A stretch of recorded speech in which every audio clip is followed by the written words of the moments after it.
Good morning, everyone. My name is Mansi Vagala. I am a student of MSc Statistics. Today, I am going to present on the topic of cluster analysis.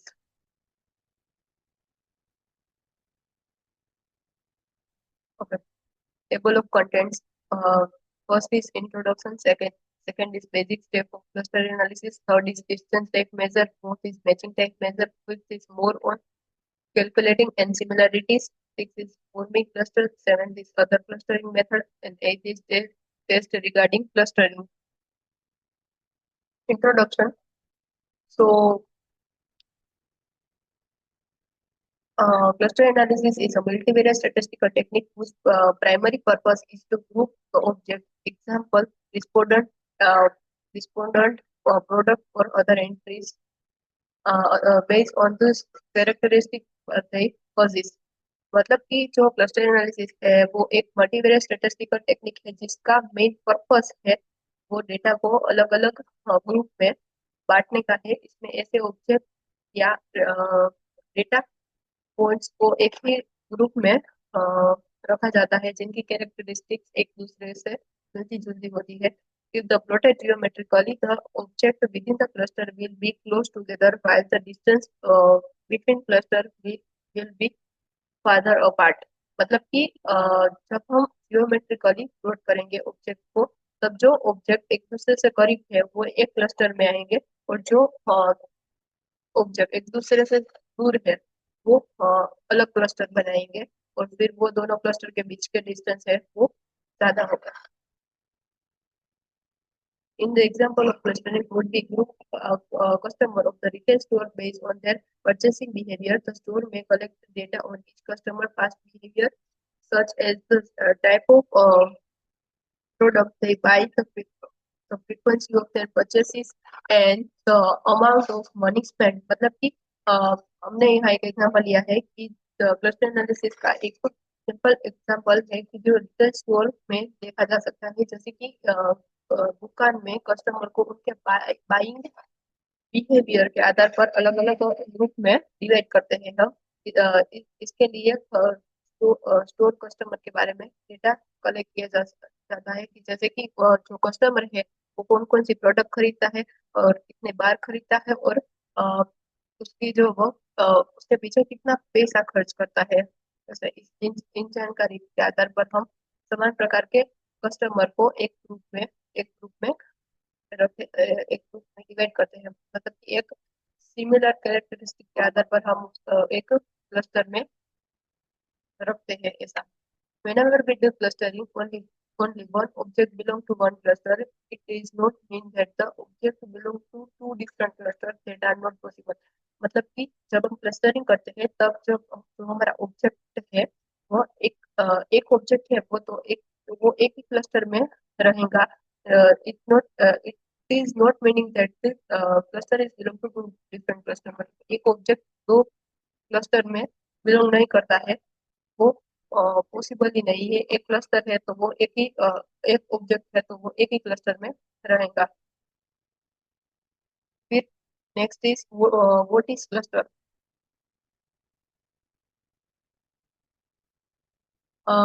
A cluster is a collection of data objects that are similar to one another within the same cluster and dissimilar to the object in other cluster। मतलब कि cluster का मतलब क्या है कि जो data object का जो ग्रुप जिनकी कैरेक्टरिस्टिक एक दूसरे से मिलती जुलती है यानी कि एक ही क्लस्टर के अंदर ऑब्जेक्ट आपस में सिमिलर होते हैं लेकिन दूसरे क्लस्टर के ऑब्जेक्ट से डिफरेंट होते हैं। जबकि सिमिलर ऑब्जेक्ट को क्लस्टर में रचा जाता है और उन क्लस्टर के sample point population characteristic same होती है।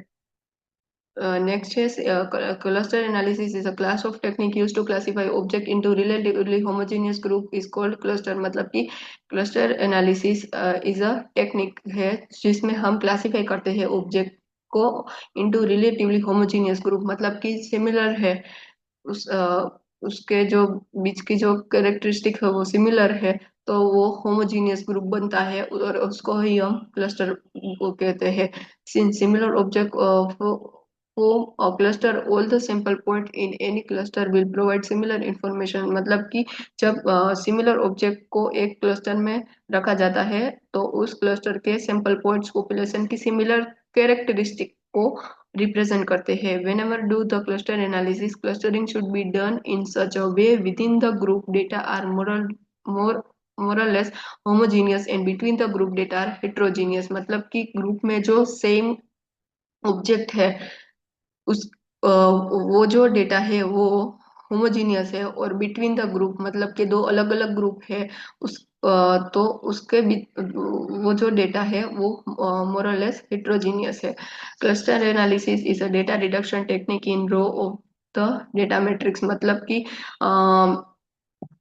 क्लस्टर एनालिसिस में बड़े बड़े डेटा है वो बहुत बड़ा होता है, उसको हम छोटे छोटे मीनिंगफुल ग्रुप में डिवाइड करते हैं, मतलब कि डेटा रिडक्शन करते हैं इन रो में। जबकि हम प्रिंसिपल कंपोनेंट एनालिसिस मतलब कि पीसीए में हम डेटा रिडक्शन टेक्निक का यूज करते हैं by column. Some example of cluster analysis in economics, the people of city center may be grouped according to their socio-economic condition। मतलब कि शहर के लोगों की उनकी सोशियो इकोनॉमिक्स कंडीशन के बेस पर हम उसको ग्रुप में डिवाइड करते हैं। फिर in marketing people can be grouped according to their similar buying habit. मतलब कि कस्टमर को उनकी सिमिलर बाइंग हैबिट्स के अनुसार अलग अलग मतलब ग्रुप में रखा जा सकता है। In medicine the patient having similar disease में बी क्लस्टर क्लस्टर टुगेदर। मतलब कि उसकी जो एक जैसी बीमारी होती है पेशेंट की तो उन्हें एक ही क्लस्टर में हम रखते हैं।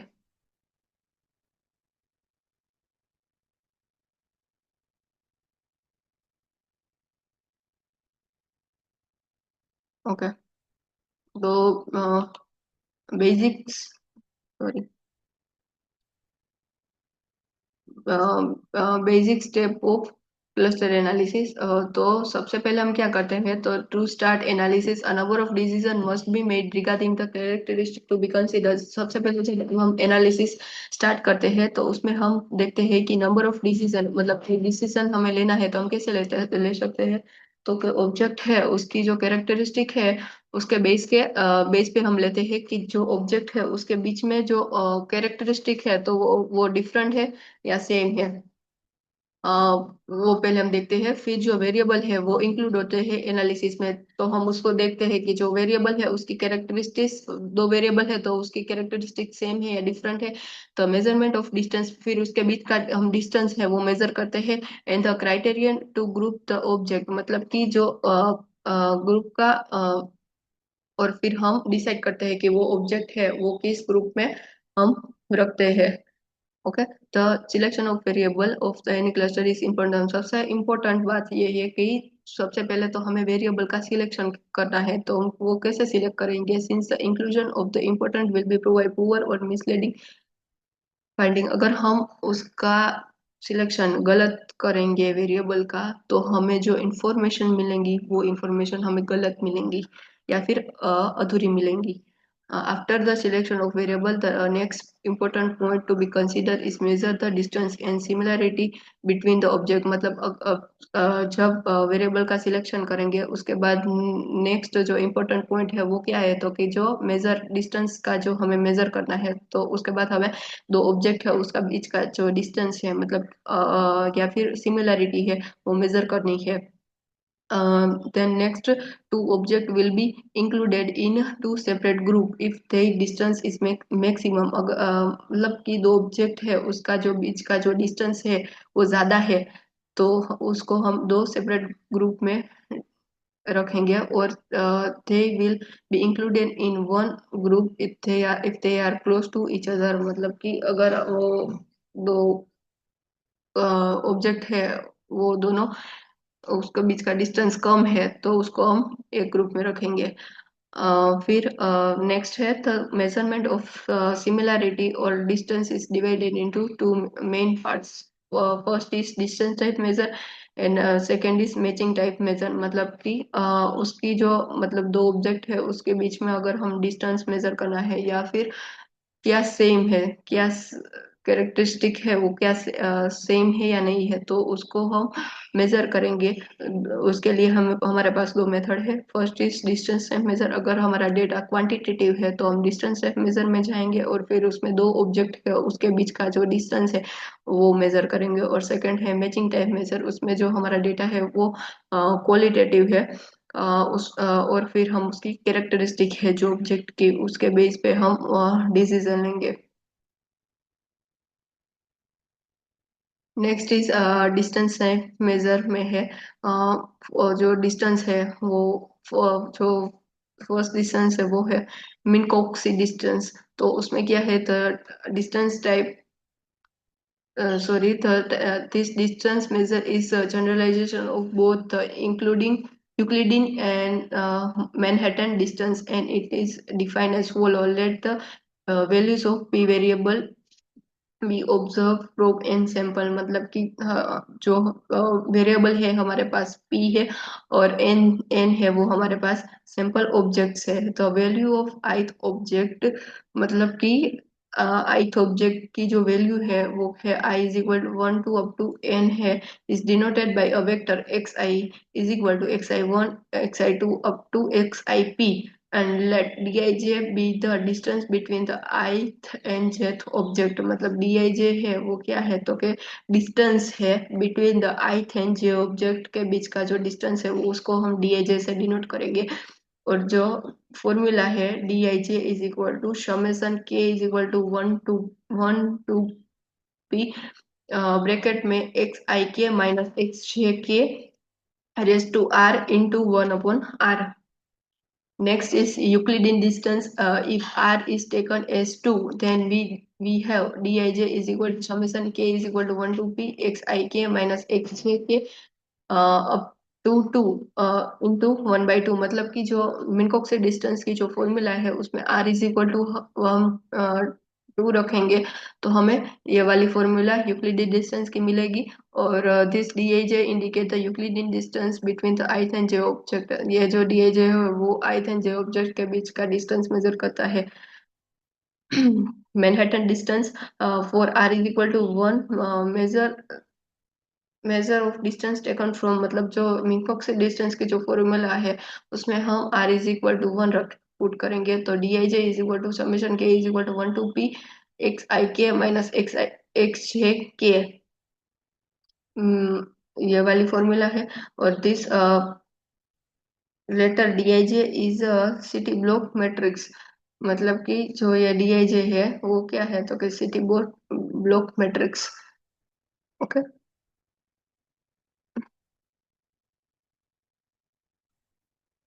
फिर इधर हमने एक एग्जाम्पल है वो लिया है कि find the Euclidean distance to form the distance matrix D from the following data.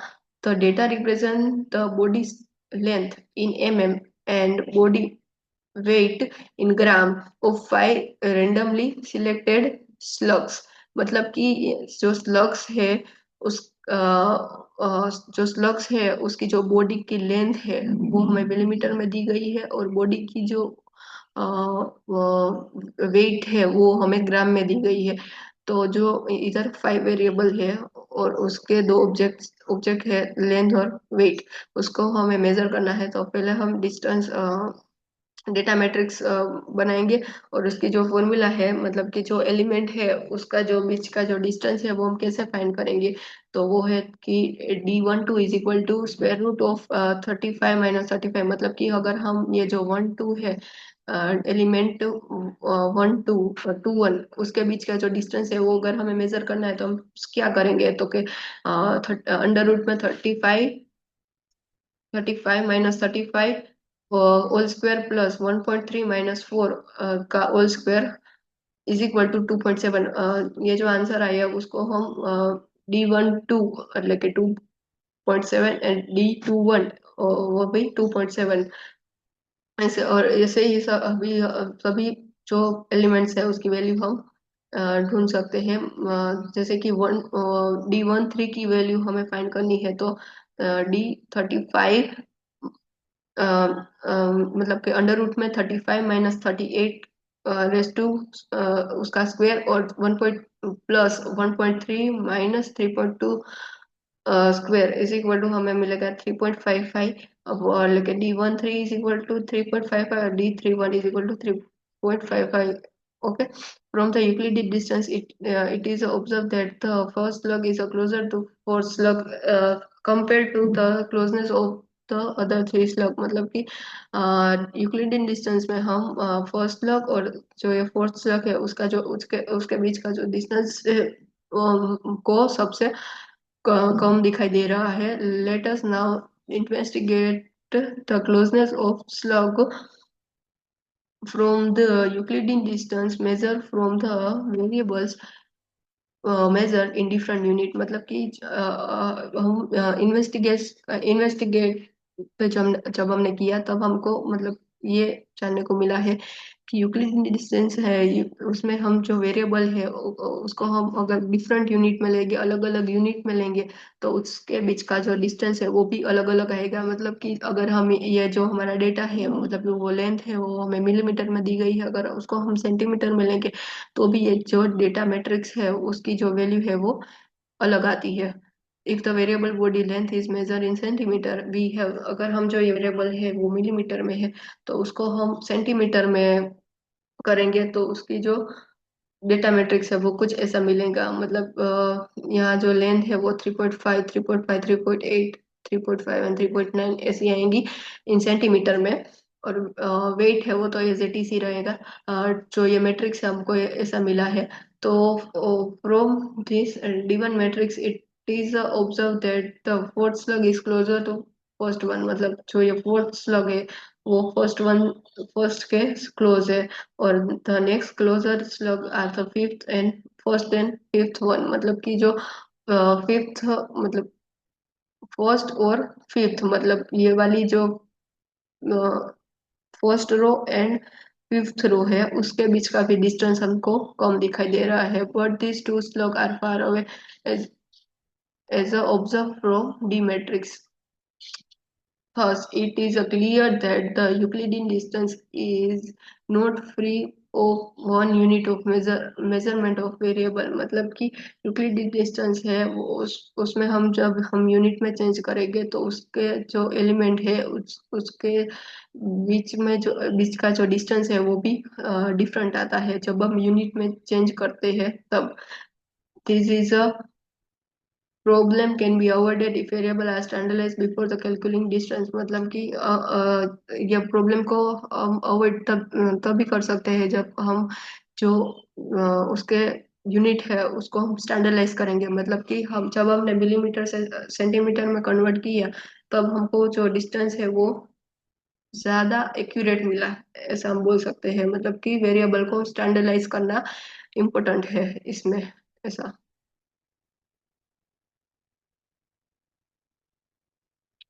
This measure is usually used if their variable are qualitative in nature। मतलब कि हम मैचिंग टाइप मेजर का हम यूज करते हैं जब हमारा डेटा हो वो क्वालिटेटिव वेरिएबल, जब जो हमारा ऑब्जेक्ट है वो क्वालिटेटिव इन नेचर होता है। तब due to qualitative character of the variables there is a possibility that two or more sample object are similar in the value of the variables. मतलब कि जो हमारा वेरिएबल है वो क्वालिटेटिव होता है, और दो और उससे ज्यादा मतलब जो ऑब्जेक्ट है उसके उसकी उसकी जो कैरेक्टरिस्टिक होती है वो सिमिलर है, तो उसको हम एक ग्रुप में रखेंगे।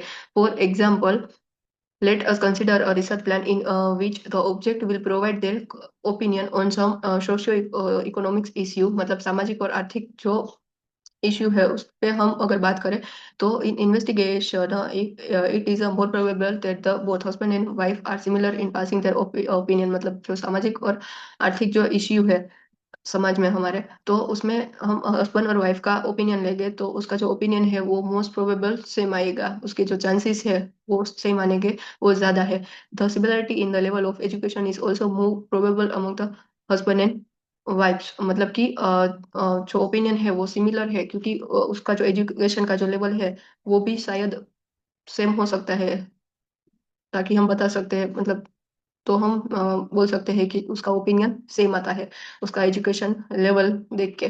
Since the object are associated in the respect of the value of the variable, the matching type similarity measure are better known as association coefficient।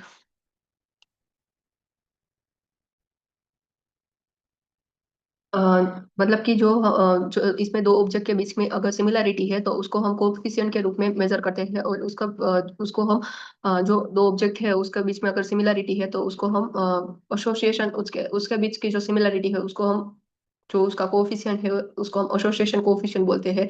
और इस कोफिशिएंट की जो वैल्यू है वो 0 के 1 के बीच में है। Next, let us consider that the value of a variable is either 0 और 1।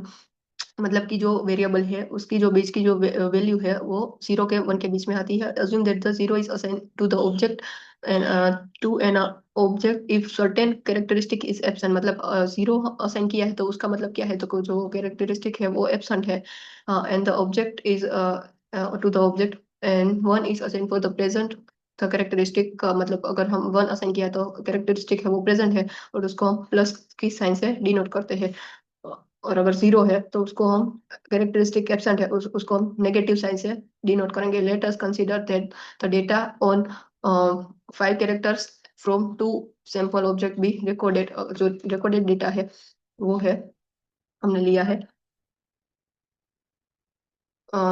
तो वेरिएबल है वो 5 है। First is education, second is occupation, third is marital status, fifth is residential area, and fifth is membership of a political party. उसको हमने indicate किया है। First education है तो एजुकेशन में इलिटरेट है वो या लिटरेट है, तो इलिटरेट है तो 0 से असाइन किया है, और लिटरेट है तो फर्स्ट। मतलब दो ऑब्जेक्ट है, फर्स्ट फर्स्ट उसके बीच में मतलब कैरेक्टरिस्टिक है मतलब वो अलिटरेट है तो वो उसको हम 1 से असाइन करेंगे, 1 असाइन करेंगे मतलब वो लिटरेट है। और फिर ऑक्यूपेशन में एग्रीकल्चर है या अदर में, मतलब फर्स्ट ऑब्जेक्ट है उसमें अदर, मतलब उसका जो ऑक्यूपेशन है वो एग्रीकल्चर नहीं है तो 1 असाइन करेंगे। एग्रीकल्चर है तो हम 0 असाइन करेंगे। ऐसे ही सभी को उसकी कैरेक्टरिस्टिक्स के बेस पे हम 0 1 0 1 ऐसे असाइन करेंगे। और फिर हम क्या करेंगे कि 1 है तो बोला था कि उसको हम प्लस की साइन से डिनोट करेंगे, तो मतलब 1 है तो प्लस प्लस आएगा, और 1 तो प्लस और 0 तो माइनस। फिर 1 1 तो प्लस प्लस, और 0 तो माइनस, और फिर 1 तो प्लस और 0 तो माइनस। ऐसे हम पेयर बनती है कि जो प्लस प्लस की जो पेयर है वो कितनी मिलती है हमको, तो के 2 मिलती है प्लस प्लस प्लस प्लस की पेयर। और फिर प्लस माइनस की जो दो पेयर है तो वो भी हमें 2 मिलती है, तो ये 1 और ये 2। और फिर माइनस प्लस की पेयर है वो हमें एक ही मिलती है।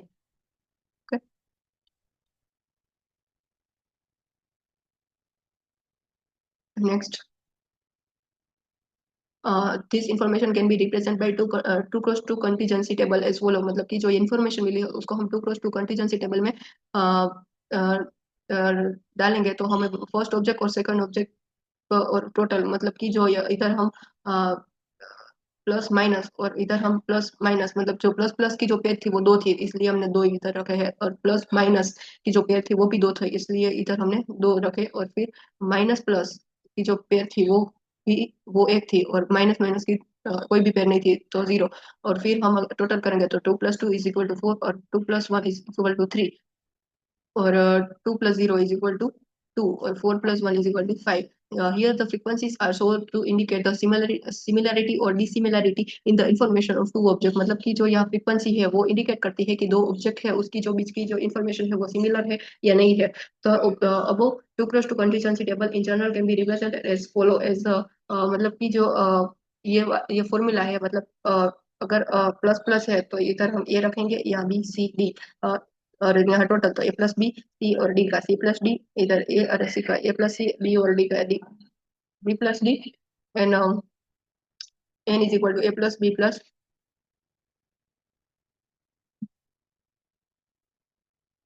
n total A + B + C+, then similarity in the response between two sample points are observed in A plus D cases out of n items. For this 2 cross 2 contingency table, the similarity coefficient can be measured. मतलब ये जो है 6 वो हम coefficient major करने में हम ये सभी जो फॉर्मूला है उसका हम यूज करते हैं. Also, the similarity coefficient can be measured by the ratio of total cases of the similarity of total attribute. मतलब जो coefficient की similarity है उसको हम measure करते हैं जो ratio of total है. ऐसा ओके उसके बीच में अगर सिमिलरिटी है तो हम रेशियो लेते हैं टू एट्रीब्यूट का सिमिलरिटी है कि नहीं वो मेजर करने के लिए. Thus the for example given above the similarity coefficient is 2 plus 0. मतलब कि इधर हमने a प्लस बी मतलब कि a की जो वैल्यू थी वो 2 थी और b की जो वैल्यू है वो भी क्या आती है 0. देखेंगे कि a की वैल्यू है a की वैल्यू 2 है और b की वैल्यू भी क्या है तो के D sorry D D A plus D तो डी की वैल्यू क्या है तो के 0 तो के 2 प्लस 0 ऐसे लिया है.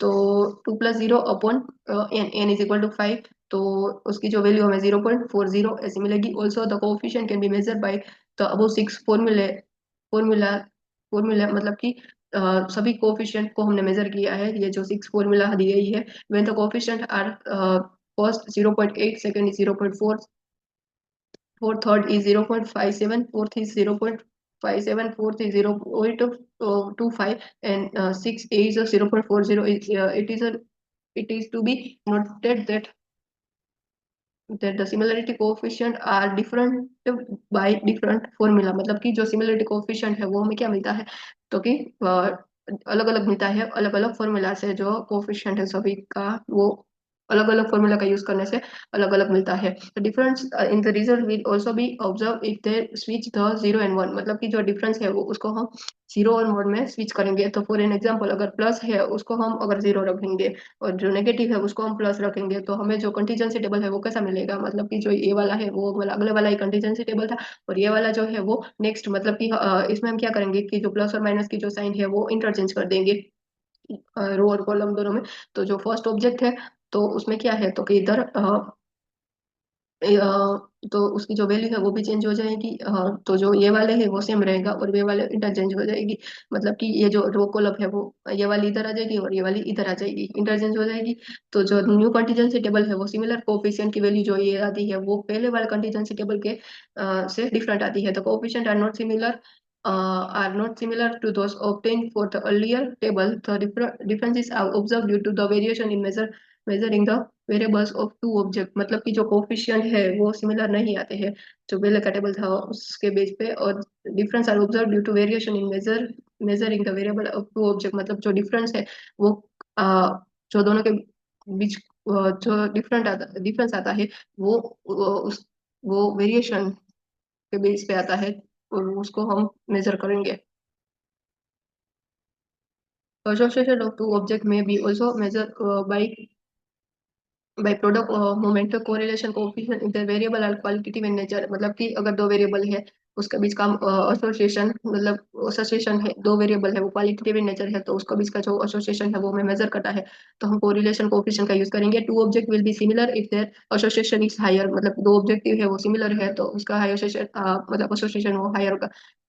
मतलब कि दो ऑब्जेक्ट है उसकी जो कैरेक्टरिस्टिक सेम है या फिर हम वो ऐसा भी बोल सकते हैं कि डिस्टेंस है वो भी कम है तो उसका जो बीच का एसोसिएशन है वो हाई हाई आएगा. The maximum value of correlation coefficient is 1. मतलब कि जो कोएफिशिएंट कोरिलेशन कोएफिशिएंट की मैक्सिमम वैल्यू 1 आएगी. Therefore for the any data if the correlation coefficient between two simple object is found to be 1. मतलब कि जो data है जो दो ऑब्जेक्ट है उसके बीच का जो कोरिलेशन कोएफिशिएंट है उसकी वैल्यू 1 आती है. द टू ऑब्जेक्ट में बी कंसीडर इज सिमिलर. तो मतलब तो हम ऐसा कंसीडर करेंगे कि जो दो ऑब्जेक्ट है वो सिमिलर है but this idea is not always acceptable. Since all this the required for the perfect correlation is that one set of the value be linearly related to each other. मतलब कि ये idea है वो हर case में acceptable नहीं होता है. मतलब कि इधर हम जो कोरिलेशन है रिक्वायर्ड कोरिलेशन है वो जो one set of value be linearly related to another set. मतलब कि जो एक सेट है वो लिनियरली रिलेटेड टू जो दूसरा सेट है उस मतलब कि दो अलग अलग सेट है वेरिएबल के वो उसके बीच में जो कोरिलेशन है वो लिनियर ही होगा. Next is more on calculating and similarities. There are many method for estimating the distance और similarities between two sample object. मतलब यहाँ बहुत सारे मेथड है जो दो ऑब्जेक्टिव के बीच में डिस्टेंस और सिमिलरिटीज को मेजर करती है। The most commonly used distance measure is square Euclidean distance and is given by dij is equal to summation k is equal to 1 टू p bracket x I k minus x j k square.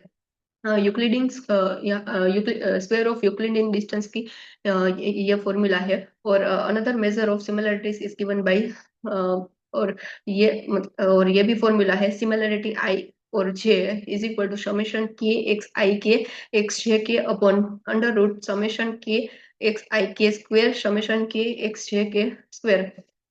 Next the Chebyshev distance matrix is another measure of distance. मतलब कि जो Chebyshev distance का जो matrix है वो भी एक उससे भी हम डिस्टेंस को मेजर करते हैं। और जो चेबीशेव डिस्टेंस है वो क्या है तो कि वो not affected by scale of measurement. मतलब कि जो यूक्लिडियन डिस्टेंस है वो अफेक्ट होता है स्केल ऑफ मेजरमेंट से। मतलब चेबीशेव डिस्टेंस है वो फ्री है यूनिट मतलब कि स्केल ऑफ मेजरमेंट उसके ऊपर स्केल ऑफ मेजरमेंट की इफेक्ट नहीं होती है। The Chebyshev distance denoted as dij between two points xi and xj।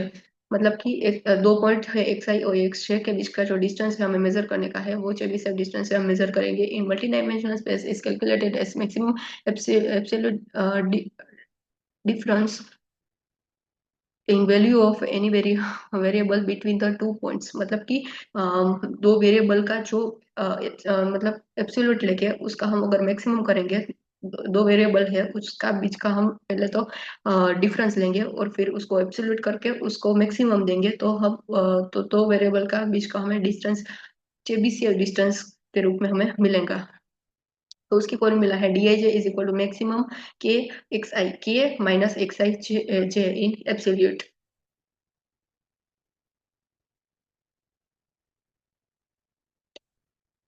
Okay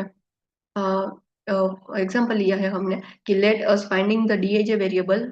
जो यहाँ वेरिएबल है वो x1 x2 x3 और x4 चार वेरिएबल है और ऑब्जेक्ट्स है वो 5 ऑब्जेक्ट्स है। तो मतलब ये सभी एलिमेंट के ऑब्जेक्ट की वैल्यू है हियर। मतलब जो हमें डेटा मैट्रिक्स में जो मिलता है वो जो सभी एलिमेंट मिलते हैं वो D12 मतलब जो ये D12 है D12 ये ऑब्जेक्ट और D21 ये जो है दोनों एलिमेंट उसकी जो वैल्यू है हमको इस फॉर्मूला से जो फर्स्ट हमने चेबीशेव डिस्टेंस की जो फॉर्मूला थी मैक्सिमम एब्सोल्यूट जो फर्स्ट और सेकंड ऑब्जेक्ट है उसका जो उसके बीच का डिफरेंस लेने का मतलब कि 5.4 माइनस 5.6 और 3.2 माइनस 5.4 4.5 8.7 माइनस 9.2 और 6.7 माइनस 6.2 इसमें से जिसका भी डिस्टेंस है वो मिनी मैक्सिमम है उसका डिस्टेंस हम लेंगे। मतलब इन पेयर में से 1.3 डिस्टेंस मैक्सिमम है तो उसको हम D12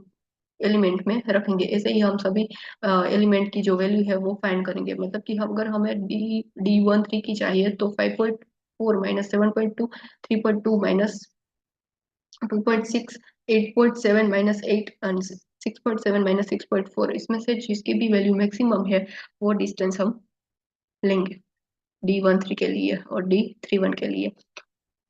From the above Chebyshev distance matrix, it is observed that the object 1 is closer to object 4। मतलब हम इसमें डिस्टेंस मैट्रिक्स में हम देख सकते हैं कि ऑब्जेक्ट 1 है और ऑब्जेक्ट 4 है उन दोनों के बीच का डिस्टेंस है वो सबसे कम है। और again object 3 is closer to object 5। Object 3 ही है वो भी ऑब्जेक्ट 5 के करीब है मतलब उन दोनों के बीच का भी डिस्टेंस कम है ऐसा हम देख सकते हैं। Okay.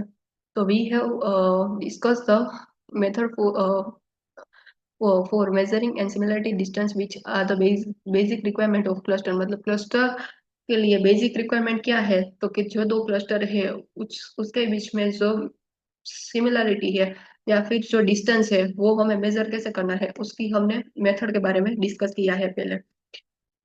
The next step of the calculating is to combine the sample points into cluster like a different method for calculating distance। मतलब sample points ये sample points के जो ऑब्जेक्ट है उसको हमें उसके बीच में जो डिस्टेंस है वो हमें कैसे कैलकुलेट करना है, उसकी जो डिफरेंट डिफरेंट मेथड है वो हमने देखी है। There are the many method for combining the object, object combine करने की भी बहुत सारी मेथड है, पर जो दो मेथड है वो वाइडली यूज होती है। जो फर्स्ट है वो हायरार्किकल क्लस्टरिंग और सेकंड है वो पार्टीशनिंग मेथड।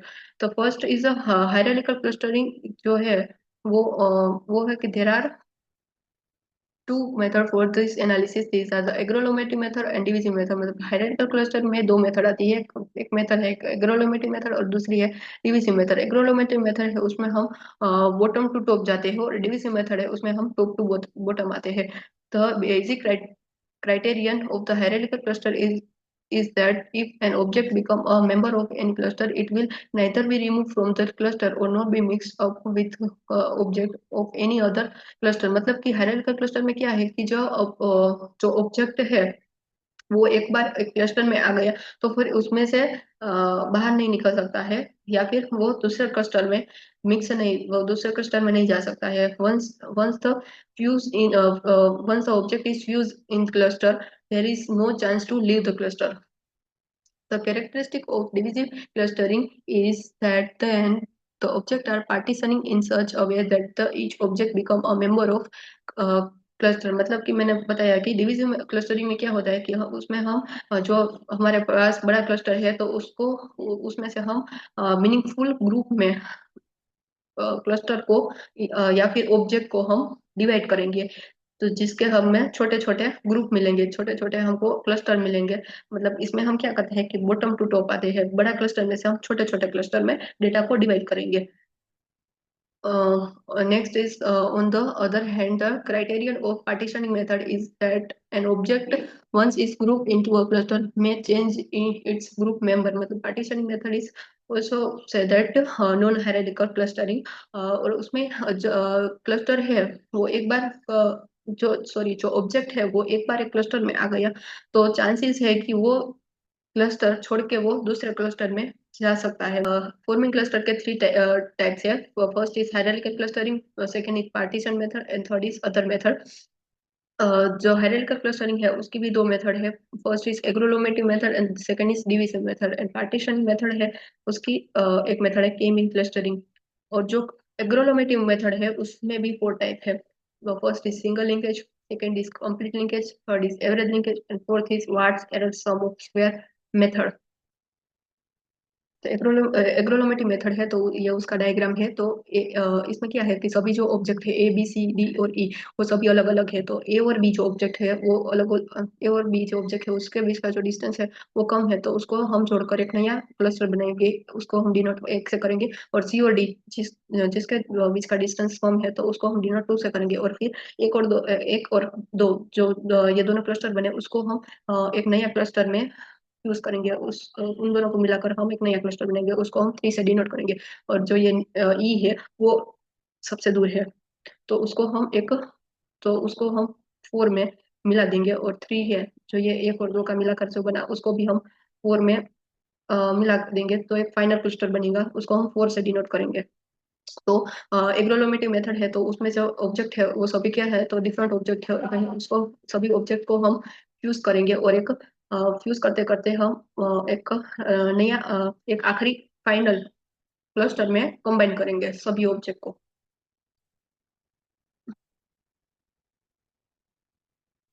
फिर हायरार्किकल क्लस्टरिंग फर्स्ट मेथड जो है वो है agglomerative method, bottom to top चाहते हैं इसमें। स्टेप वन जो है वो all simple object belong to different cluster and there are as a many cluster as there are simple object. मतलब कि जो सिंपल है वो डिफरेंट क्लस्टर से बिलोंग करता है, सभी जो ऑब्जेक्ट है वो सभी ऑब्जेक्ट डिफरेंट क्लस्टर से बिलोंग करता है। देन सेकंड स्टेप क्या है तो कि two of the object are combined into a single cluster. मतलब कि जो दो ऑब्जेक्ट है उसको हम जो हमने देखा कि जो ए और बी जो दो ऑब्जेक्ट है उसको हम कंबाइन करके एक नया क्लस्टर बनाएंगे।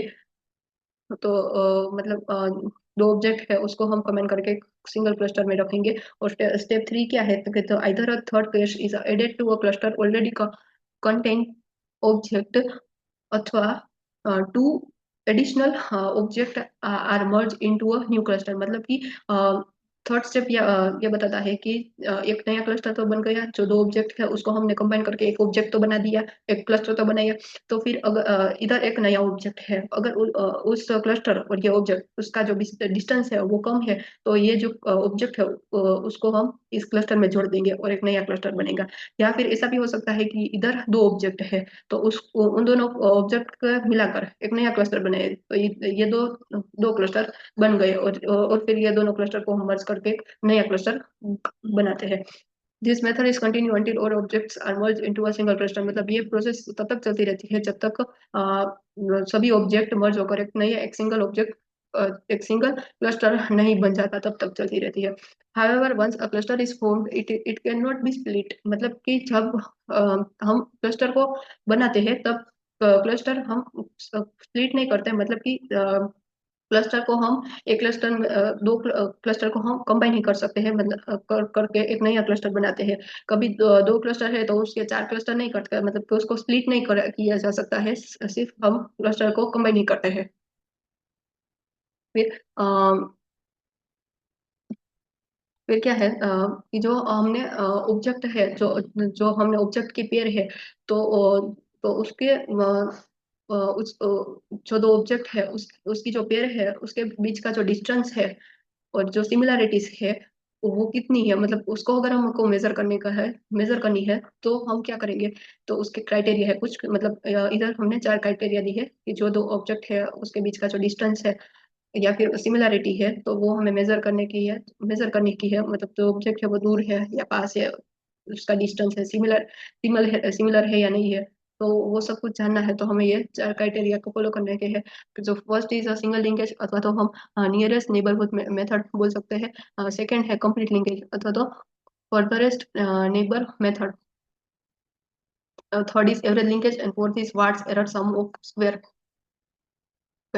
तो ये जो है डायग्राम वो सिंगल लिंकेज का है। सिंगल लिंकेज में क्या है, तो क्लस्टर ए और क्लस्टर बी, क्लस्टर ए के जो ऑब्जेक्ट्स है और क्लस्टर बी के जो ऑब्जेक्ट है उसका जो बीच का डिस्टेंस है ऑब्जेक्ट ए और ऑब्जेक्ट बी का जो डिस्टेंस है अगर सबसे कम है तो हम उसको सिंगल लिंकेज बोलेंगे। ओके। तो उसके जो स्टेप्स है वो ऐसे है कि two objects with the lowest distance are merge into a single cluster. मतलब कि जो दो ऑब्जेक्ट है उसके बीच का डिस्टेंस अगर सबसे कम है तो उसको हम मर्ज मिलाकर एक नया क्लस्टर बनाएंगे। दो ऑब्जेक्ट है उसके बीच का जो डिस्टेंस है वो कम है तो उसको तो क्लस्टर को मर्ज करेंगे और एक नया क्लस्टर बनाएंगे। Second is either a third object is merge to the first form cluster. मतलब अगर एक नया ऑब्जेक्ट हमें मिला, ये क्लस्टर है, ये दो ऑब्जेक्ट को मर्ज करके हमने ये दो क्लस्टर को मर्ज करके हमने नया क्लस्टर बनाया, और फिर इधर एक हमको नया ऑब्जेक्ट दिखा है तो उसको भी हम मर्ज कर देंगे, और डिस्टेंस अगर कम है तो उसको हम एक इसी क्लस्टर में मर्ज कर देंगे। या फिर two closest unclustered object are joined to form और सेकंड क्लस्टर। मतलब अगर इधर हमें दो क्लस्टर ऑब्जेक्ट दिखाई दे और फिर उसके बीच का डिस्टेंस अगर कम है तो उसको भी हम मिलाकर नया क्लस्टर बनाएंगे। तो decision rest of the whether the distance from the one of the unclustered object to the first form cluster is shorter than the distance between the two closest unclustered object. मतलब कि जो इसका बीच का distance कम है उसको हम जोड़ देंगे। मतलब इधर एक ऑब्जेक्ट है और क्लस्टर है, तो अगर इन दोनों का बीच का डिस्टेंस कम है तो इनको जोड़ देंगे। या फिर इधर दो ऑब्जेक्ट है तो इधर दो ऑब्जेक्ट है तो उसका बीच का डिस्टेंस है वो कम है, तो इन दोनों ऑब्जेक्ट को मिलाकर एक नया क्लस्टर बनाएंगे। फोर्थ क्या है, तो the process is continue until all object belong to a single cluster. मतलब ये प्रोसेस तब तक चलती रहती है जब तक हम सभी ऑब्जेक्ट एक सिंगल क्लस्टर में नहीं आ जाते। At any step, if a new cluster is formed and if the distance between the new cluster and the old one is shortest, then the both the cluster are combined since an object of cluster cannot be split from the cluster। मतलब इसमें क्या है कि जो cluster है, जो नया object है, मतलब कि जो क्लस्टर में मतलब दो दो क्लस्टर है, तो उसके बीच का जो डिस्टेंस है और जो ऑब्जेक्ट है उसके बीच का जो डिस्टेंस है वो दोनों डिस्टेंस है वो सेम होंगे। दो ऑब्जेक्ट के बीच का डिस्टेंस और दो क्लस्टर के बीच का डिस्टेंस वो दोनों सेम होंगे। और हम object of cluster can not be split from the cluster. मतलब कि हम क्लस्टर को स्प्लिट नहीं करेंगे। The distance between two cluster is equal to the distance between the nearest object. After the clustering the object in the cluster can be represented by diagram, मतलब कि जो object है, ऑब्जेक्ट को मिलाकर जो क्लस्टर बनते हैं, हम बनाते हैं, उसको हम डायग्राम में रिप्रेजेंट करते हैं, और उस डायग्राम को हम डेंडोग्राम बोलते हैं। इधर एक एग्जांपल दिया है कि the data is represented the number of available children को हम x1 से डिनोट करेंगे, number of desired children x2 है, x2 से डिनोट करेंगे, और 5 मदर है residing in some parts of north eastern. The Euclidean distance की जो फॉर्मूला है, d is equal to under root x1 minus x2 square plus y1 minus y2 square. Okay, तो जो यहाँ वेरिएबल है, तो हमको दो वेरिएबल दिए गए हैं, तो कि x1 और x2, और M1 M2 M3 M4 and M5 ये हमारे ऑब्जेक्टिव है, सॉरी हाँ ऑब्जेक्ट। तो यहाँ डेटा मैट्रिक्स हमको दिया हुआ है 5x5 का। तो ये जो है वैल्यू, तो 1 कैसे आती है, D1 2 कैसे आती है, तो कि 7 - 8 ये वाली फॉर्मूला में हम ये वैल्यू रखेंगे, 7 - 8 स्क्वायर प्लस 10 - 10 स्क्वायर करेंगे तो 1 आएगा। फिर D13 की वैल्यू 5.1 कैसे आती है, तो 7 - 6 का whole square plus 10 - 5 whole square, और अंडर रूट लेंगे उसका, तो हमें जो वैल्यू मिलेगी वो 5.10, और D31 की भी 5.10। ऐसे ही सभी एलिमेंट की कैलकुलेट करके हम इधर पूरा डेटा मैट्रिक्स बनाएंगे। फिर जो हमें मैट्रिक्स मिला उसमें जो shortest distance observe between the M1 and M2, मतलब जो M1 और M2 है, M1 और M2 उसके बीच का जो डिस्टेंस है वो हमें सबसे कम देखने को मिलता है। देखो the first cluster is form with this two objects, और डिस्टेंस इज कैलकुलेटेड, मतलब कि यह जो हमको जो दो ऑब्जेक्ट है उसको हम अगर डिस्टेंस कम है तो उसको हम फ्यूज करेंगे, तो D12 का फ्यूज कर देंगे, तो D12 का 3 से डिस्टेंस, D12 का 4 से डिस्टेंस, और D12 का 5 से डिस्टेंस कितना है वो हम डिस्टेंस लेंगे, तो मिनिमम डिस्टेंस मिलेगा, तो D13 और D23, फिर इधर D14 और D24, और इधर D15 और D25, इसमें से हम डिस्टेंस मिनिमम लेंगे D13 और D23, मतलब कि D13 का 5.10 और D23 मतलब कि D23 मतलब कि 5.39, इसमें इन दोनों 5.10 और 5.39, इसमें जिसका मतलब इनमें से मिनिमम है तो वो है 5.10, तो ये 5.10 आएगा, और फिर ऐसा ही ये दोनों का भी हम डिस्टेंस मेजर करेंगे तो उसका आएगा 8.94 और 3। Then next, this distance are is called cluster object distance. जो ये डिस्टेंस मिला वो हमको क्या मिला, तो क्लस्टर और ऑब्जेक्ट के बीच का जो डिस्टेंस है वो हमें मिलता है। और फिर ये हमारा ऐसे मैट्रिक्स बनता है कि D12, मतलब कि इन दोनों को हम कंबाइन करेंगे, और फिर यह मैट्रिक्स बनता है, ये जो वैल्यू आई है वो आई है D12 और 3 की वैल्यू है 5.10, D12 और 4 की वैल्यू 8.94, और D12 और 5 की वैल्यू 3 आई है।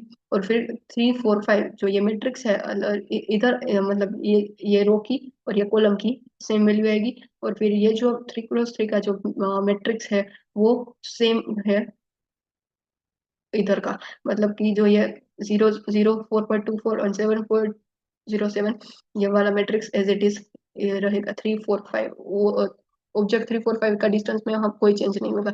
Now is this D2 matrix, the shortest distance is observed between the first cluster and M5। सो इधर हम देखेंगे तो शॉर्टेस्ट डिस्टेंस 1 2 और 5 का मिलेगा, कि जो तो हम चूज करेंगे 1 2 और 5 को, क्योंकि उसका डिस्टेंस सबसे कम है, तो चूज करेंगे D1 2 5 और का 3 से डिस्टेंस लेंगे, और D1 2 5 का हम 4 से डिस्टेंस लेंगे, तो मिनिमम जो डिस्टेंस मिलेगा हमको, तो इसका D13 D23 और D14 D24 और D54 का जो डिस्टेंस हम मिनिमम लेंगे, तो 13, तो D13 तो 5.10, D23 मतलब सॉरी हम इधर देखेंगे D13 तो 5.10, D23 तो 5.39, और D53 7.04, तो इसमें से जो मिनिमम है तो वो है 5.10, तो 5.10, और ऐसे ही D1 2 5 का हमें मिलेगा 8.94। तो ये हमको मैट्रिक्स मिला है कि जो ये वैल्यू आई 5.10 और 8.4 वो इधर हम रखेंगे, तो 5.10 8.4 5.10 8.4, और ये जो मैट्रिक्स है वो 3 4 की वैल्यू एज इट इज आएगी, इसमें से 3 4 की जो वैल्यू है वो एज इट इज आएगी, ये वाली 3 4 की जो वैल्यू है वो 0 4.24 और 0, ये मैट्रिक्स इधर ऐसे ही रहेगा।